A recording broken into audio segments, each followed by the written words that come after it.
How life could evolve after humans. Humanity is powerful, but not permanent. Civilizations rise and fall, and one day, ours will too. Whether through war, climate collapse, AI, or simply the passage of time, there will come a moment when the last human is gone. But Earth will remain. Life will continue. Extinction for us does not mean extinction for everything. In fact, it may just open the door for life to evolve in ways we could never imagine. Once we are gone, the world we've built will begin to fade. Steel rusts, concrete cracks, buildings crumble. Within decades, vines will strangle skyscrapers, trees will grow through highways, and animals will return to places once ruled by machines. Cities will become forests. Malls will become meadows. The human footprint will shrink, replaced by the slow rhythm of ecosystems rebuilding. The process is already visible in abandoned towns and exclusion zones. Life waits patiently, and when given the chance, it returns in full force. Not all species will endure our absence. Animals that depend on us, domesticated pets, livestock, may vanish. But others, the survivors of our urban chaos, will thrive. Rats, crows, raccoons, and pigeons. These are the creatures that adapted to our presence, feeding on our trash, nesting in our walls, surviving in the shadows. Without us, they gain an edge. Over thousands of years, evolution will take hold. Small changes, better eyesight, sharper claws, longer limbs, compound over generations. Rats may become more aquatic. Birds may grow more intelligent. New species will rise, forged by the pressure of a world reshaped. With humans gone, apex predators may re-emerge. Wolves and big cats, once hunted to near extinction, will spread freely again.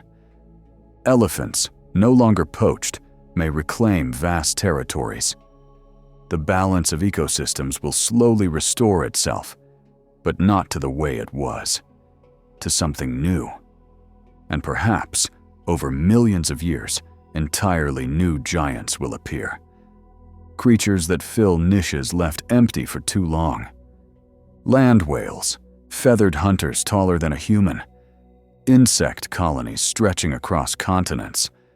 And hey, if you've made it this far, drop a like and comment to let us know you're still here. Beneath the waves, evolution continues in silence. Our absence means less pollution, fewer nets, and quieter oceans. Marine life will flourish, and perhaps intelligence will re-emerge.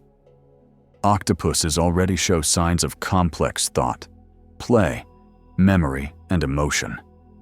What if, given time, they evolve further? Imagine a descendant of today's octopus, larger, longer-lived, with language, tools, culture. An intelligent species that learns through touch and color rather than sound and words.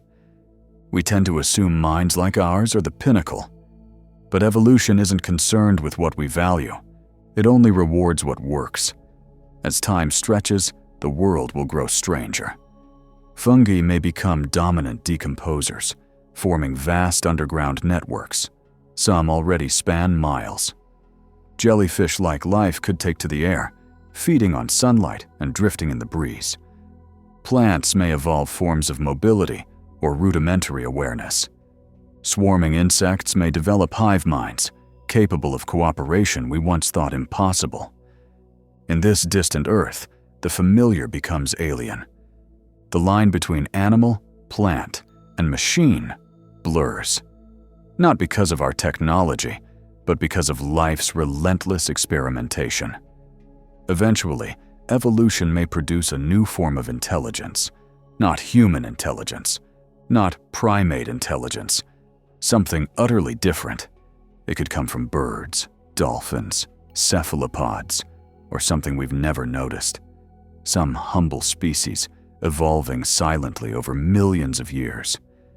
They may never build skyscrapers or satellites, but they may understand the stars. They may tell stories in ways we can't imagine. They may live in balance or in conquest. They may wonder, who came before? And maybe, just maybe, they'll find us. In the fossil record, in the ruins, in fragments of plastic buried deep in the soil. A puzzle of a species that reached for the stars and vanished. Our extinction is not the end. It is a transition. We were a chapter in the story of Earth. A bright, noisy, brilliant chapter, but a chapter all the same. Life will write new ones, each more strange, beautiful, and unpredictable than the last. And the Earth will remember, not in words, but in roots and rivers, in claws and feathers, in stars reflected in the eyes of something new. We were not the final act. We were just one possibility among many. Life will go on. Life will go on.